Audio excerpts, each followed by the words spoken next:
Welcome to the Mind Cuts series. You send us your sources, we dig in and pull out the core insights. The goal, to help you grasp things in a way that, really sticks. And this time, we're diving into dopamine. We're using a really interesting interview with Dr. Anna Lembke. She's a Stanford psychiatry professor, big expert on addiction. Right. So our mission here is basically understanding this brain chemical dopamine, how it affects our pleasure, pain, motivation, and, addiction. Exactly. If you've ever wondered, why you crave certain things or why it's so hard to stop sometimes, this deep dive is definitely for you. We're aiming to get at the why behind it all. Totally. Not just a surface skim. We want those aha moments. So let's just jump right in. Why is dopamine such a big deal? Fundamentally, it's about survival. Think of it as the brain's signal saying, go towards that, explore this. It drives us to seek out things we need: food, water, connection, safety. It's primal. Okay, survival. But what is it, chemically speaking, like in simple terms? It's a neurotransmitter, a chemical messenger in the brain.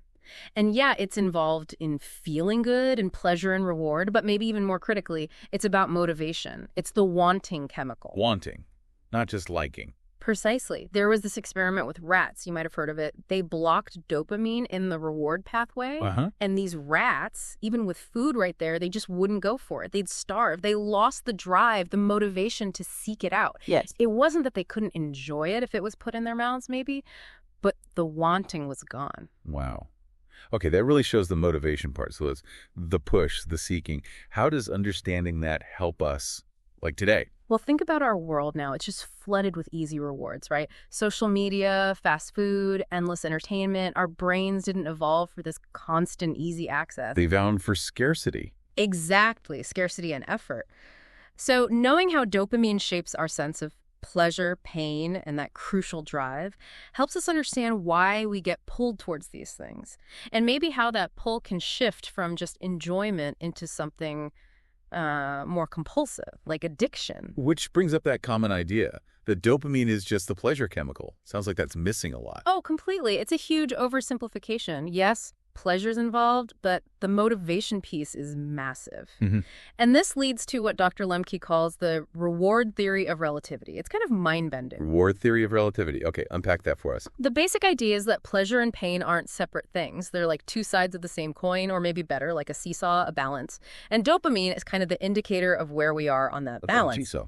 Yeah. Yeah, imagine a scale. When you experience something pleasurable, eating chocolate, watching a great movie, you're adding weight to the pleasure side. But the brain immediately tries to counteract that. It tips the other side, the pain side, up a bit to try and level things out again. So every pleasure has a kind of built-in opposing reaction, like a shadow. You got it. And it's not just intense stuff. Pretty much anything rewarding, reinforcing, even just novel or surprising things can trigger dopamine because the brain says, hey, pay attention to this. And don't forget its role in movement too, like in Parkinson's, where lack of dopamine causes motor problems. Wanting often comes before moving to get something. Right. Wanting and moving makes sense. And modern life, with all the easy hits, has basically thrown a wrench into this ancient system. Totally messed with it. We evolved for hard work, small rewards. Now it's huge rewards, minimal effort. Our wiring, meant for survival back then, makes us kind of susceptible now. It's a major mismatch. Okay, let's dig into that pleasure-pain balance more, the neuroscience bit.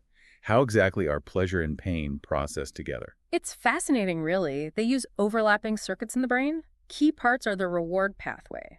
Think of deep brain areas like the nucleus accumbens and the VTA, the ventral tegmental area. Those are dopamine hotspots, the accelerator for desire. The accelerator. Yeah, and then you've got the prefrontal cortex, the front part of your brain, that's more like the brakes planning, thinking ahead, delaying gratification. These areas talk to each other. Brakes and accelerator. Good analogy. So addiction is when that communication breaks down. In part, yes. The connections can weaken. The brakes become less effective at controlling the accelerator's urges. And remember that core principle. The brain hates being out of balance. It wants homeostasis. It wants level ground. Homeostasis. Yeah. The baseline. So if I, say, have a glass of whiskey, dopamine floods the pleasure side. Yep. Big dopamine hit on the pleasure side. But almost instantly, your brain fights back. It starts a process called neuroadaptation. Think of it like your brain turning down the volume on dopamine. How does it do that? It literally starts removing some of the docking stations, the receptors for dopamine on the receiving neurons. Fewer places for dopamine to land means less signal gets through. It's trying to dampen that intense pleasure. Okay, brain dampens the pleasure, but then comes the come down, the hangover. That doesn't feel very balanced. Feels pretty painful, actually. Exactly. Because the brain's compensation mechanism, Dr. Lemke calls them the gremlins, hopping on the pain side, they don't just stop perfectly at level, they overshoot. They push the scale down too far towards pain. That's your hangover, your craving, that general feeling of blah. Why overshoot? Why not just gently rebalance? Evolutionarily, it might have kept us searching. If you got a reward but then immediately felt a little deficit, a little wanting, you'd keep looking for more berries, more water. In a world of scarcity, that perpetual slight dissatisfaction could be adaptive, kept us motivated. Makes sense for berries. But a hangover doesn't exactly motivate me to drink more whiskey right then. Right, because things like alcohol or other potent drugs give such an unnaturally huge and fast dopamine spike. It overwhelms the system. Our brains just aren't built for that kind of easy, intense reward. We're built for effort, leading to moderate rewards, allowing a return to balance. So this mismatch, ancient wiring, modern world, full of super stimuli. Dr. Lemke seems to be saying we're all potentially vulnerable to addiction because of this. That's a key argument, yes. Our survival wiring is being hijacked by things our brain mistakes for being essential simply because they deliver such a powerful dopamine hit so easily. And what happens if someone keeps hitting that pleasure button repeatedly with, say, a drug or even a behavior like gambling? What happens to the scale long term? Those gremlins on the pain side, they basically move impermanently. They set up camp. Your baseline, your normal feeling state, your hedonic set point actually shifts. It resets to a state of feeling slightly painful or dysphoric. So you start from a place of pain. Pretty much. And then you need more and more of the substance or behavior, not even to get high anymore, but just to feel okay. Just to get back to that now lowered baseline, to push back against those gremlins. And when you stop? That's withdrawal. Because the scale is tilted heavily towards pain without the substance pushing back. You get the universal symptoms. Anxiety, irritability, can't sleep, depression, and those intense cravings. It's the feeling of that pain-heavy balance. Wow. It sounds like a vicious cycle. You chase pleasure to escape the pain, but that just makes the pain side heavier in the long run. That's the trap. More pleasure leads to more downregulation, more rocks on the pain side, needing even more next time. It's crucial to see that people deep in addiction aren't usually trying to destroy themselves. They're often just desperately trying to manage the pain that the addiction itself has created in their brain chemistry. Does having something like depression or anxiety beforehand make you more susceptible? Or trauma? It definitely can. If you're already struggling with emotional pain, a substance might seem like a quick fix, a way to self-medicate. Trauma, too, people might use substances to numb out, to escape. But ultimately it backfires. It digs the hole deeper by messing with that dopamine balance even more. So dopamine is still just doing its job signaling survival need, but the pathway gets fooled by these artificial rewards. Perfectly put. The brain thinks this drug, this behavior, is as vital as food or water because of the intense dopamine signal. So it prioritizes it above everything else. Health, family, work. Natural rewards usually involve effort, give a smaller, slower dopamine release. Artificial ones are often effortless, potent, and immediate. Big difference. That paints a really clear picture of the mechanism. Yep. So how do we find our way back? How do we deal with the pain side? Dr. Lemke really stresses finding healthy coping mechanisms, not just chasing the next pleasure hit. She tells this startling story about a patient addicted to water. Water? Seriously? Yeah. It highlights how addiction isn't always about the substance itself, but sometimes about the underlying desire to just check out, to escape discomfort, whatever form that takes. Sadly, that case ended tragically. But it shows the diverse ways this can manifest. And the trauma link. Is it always about trauma? It can be a factor for some, definitely. But Dr. Lemke cautions against assuming it's the only cause or that you have to fully resolve all past trauma before you can address the addiction. Sometimes focusing too much on finding the root cause in the past can delay taking the practical steps needed for recovery now. Okay. How common is this stuff? Is everyone walking around with some kind of addiction? Well, if you think of it as a spectrum, from mild compulsive overconsumption, maybe checking your phone too much, to severe life-destroying addiction, then yeah, a lot of us probably fall somewhere on that spectrum. The clinical definition hinges on continued compulsive use despite harm. Despite harm. but we're often bad judges of our own harm, right? Exactly. Dr. Lemke is really candid about her own experience being addicted to romance novels. Romance novels. How did that play out? She describes needing more and more potent storylines, hiding her reading, it impacting her family time, classic signs. She even experienced withdrawal, irritability, restlessness when she stopped. But afterwards, she found joy came back in everyday things. It's fascinating how something seemingly innocuous can hijack that system. She called it socially sanctioned pornography. For her, yes. The predictable plot, the guaranteed emotional climax, it was engineered for reinforcement, much like other addictive things. Which also makes you think about work. Work addiction, yeah. You mentioned that. We praise people for being workaholics. We do. Society rewards it money, status, but it can absolutely be an addiction, driven by praise, maybe the novelty of new projects, always being on thanks to technology, or sometimes people use substances because their work is stressful and unrewarding trying to cope. So is there a hierarchy? What gives the biggest dopamine hit? Meth, heroin, or is it just personal? It's very personal, the drug of choice idea. While yes, certain substances chemically release enormous amounts of dopamine, way more than natural rewards, what hooks one person might not hook another. The subjective experience matters. But brain scans show a grim similarity. Across different addictions, after even just 2 weeks clean, there's often still a visible dopamine deficit. The system is depleted. A chronic deficit. That's rough.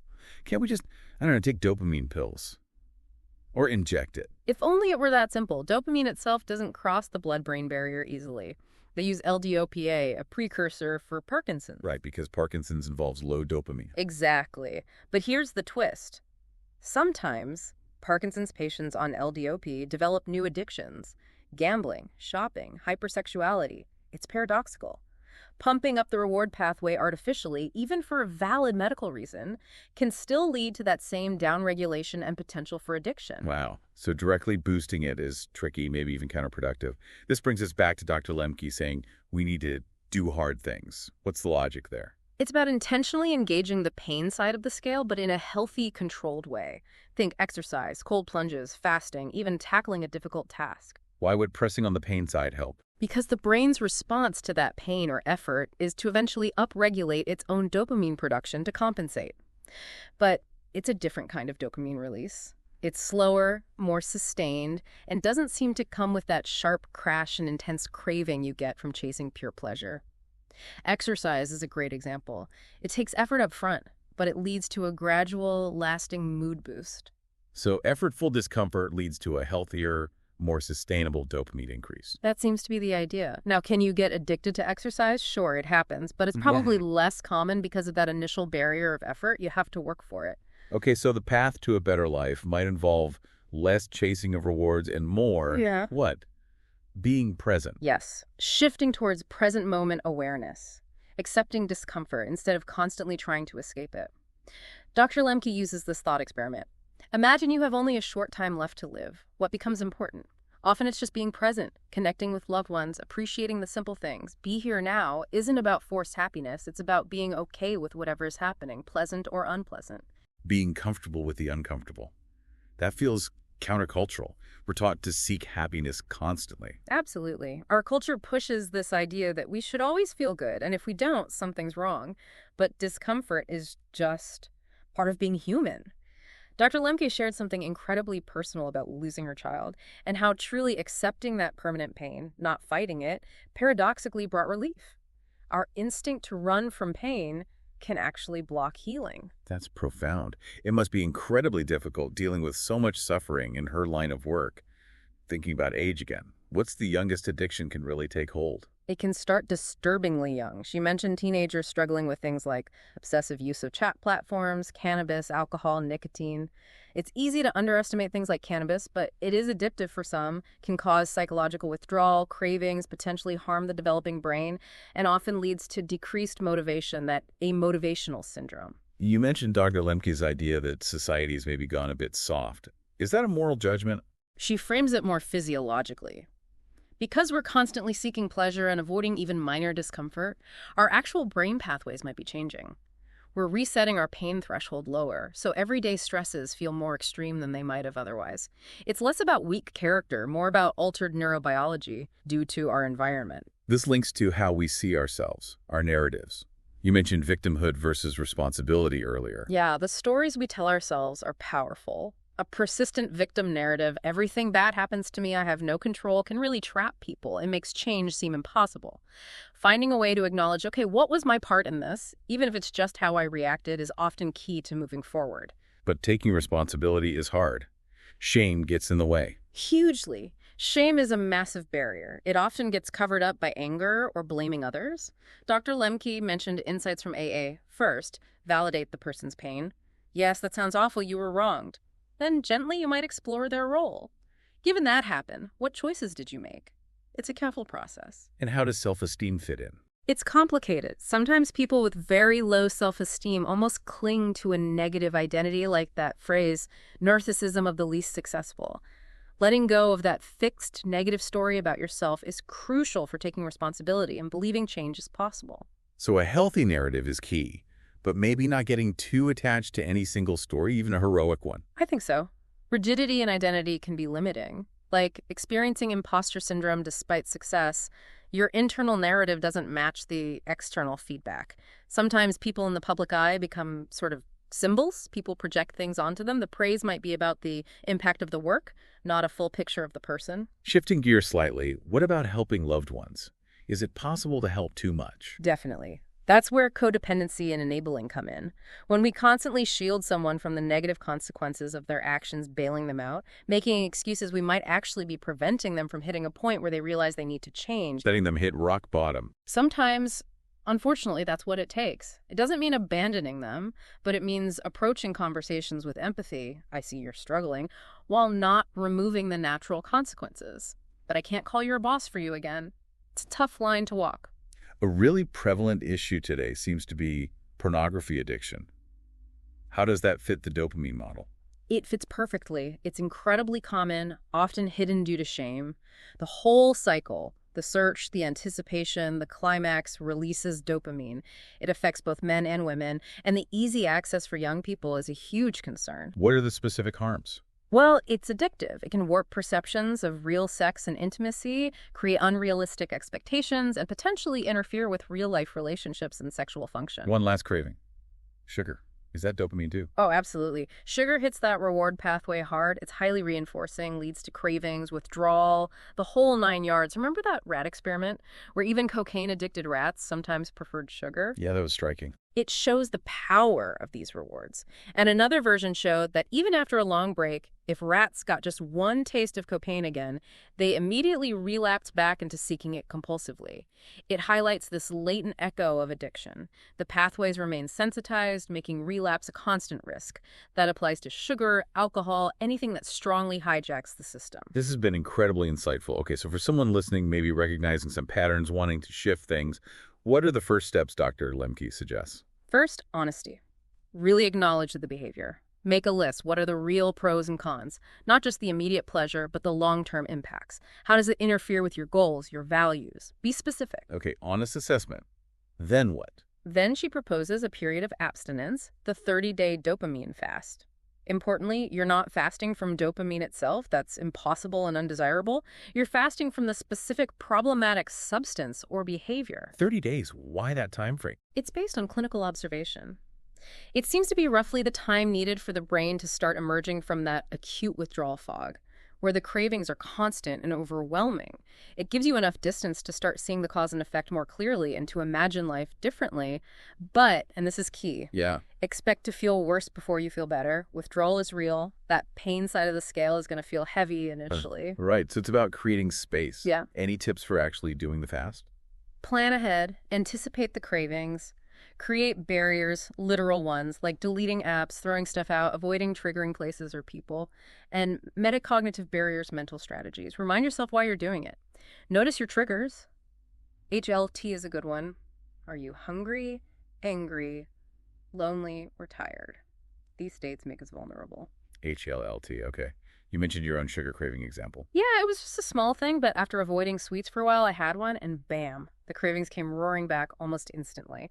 It really felt like that rat experiment, the pathway was just waiting to be reactivated. Really illustrates that latent echo idea. Okay, any final crucial points we missed? Anything really important to stress? Yes, definitely. This 30-day fast idea, it's really meant as an early intervention for someone maybe just starting to see a problem.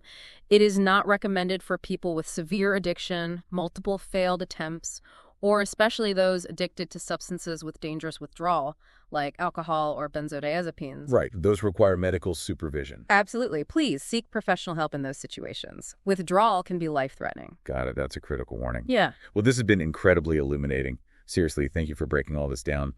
For listeners wanting more, Dr. Lemke's books, Dopamine Nation and the Dopamine Nation Workbook, sound like essential reading.